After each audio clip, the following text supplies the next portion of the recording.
What's really warming the world? Skeptics of man-made climate change offer various natural causes to explain why the Earth has warmed 1.4 degrees Fahrenheit since 1880. But can these account for the planet's rising temperature?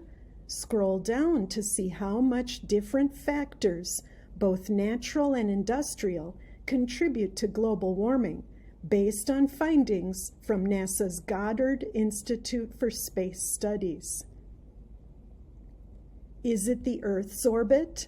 The Earth wobbles on its axis, and its tilt and orbit change over many thousands of years, pushing the climate into and out of ice ages.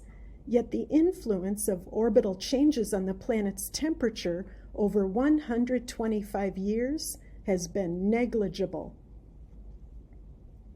Is it the sun? The sun's temperature varies over decades and centuries. These changes have had little effect on the Earth's overall climate. Is it volcanoes? The data suggests no. Human industry emits about 100 times more CO2 than volcanic activity, and eruptions release sulfate chemicals that can actually cool the atmosphere for a year or two. Is it all three of these things combined?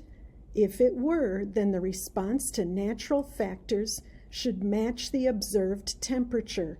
Adding the natural factors together just does not add up. So if it's not nature, is it deforestation?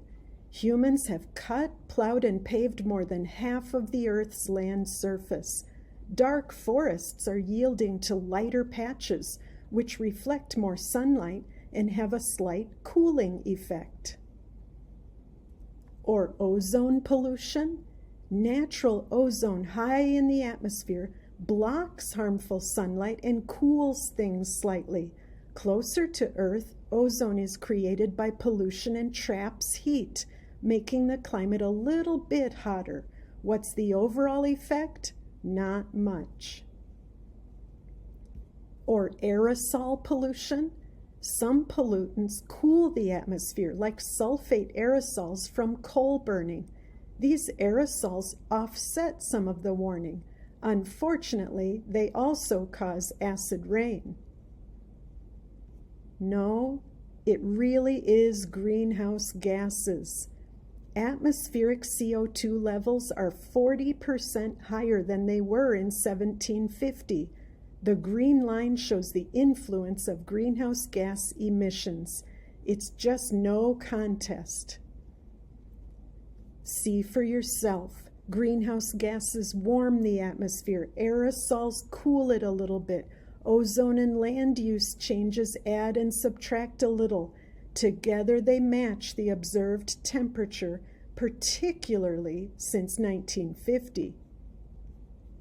So compare and contrast. Putting the possible natural and human causes of climate change alongside one another makes the dominant role of greenhouse gases even more plainly visible. The only real question is, what are we going to do about it?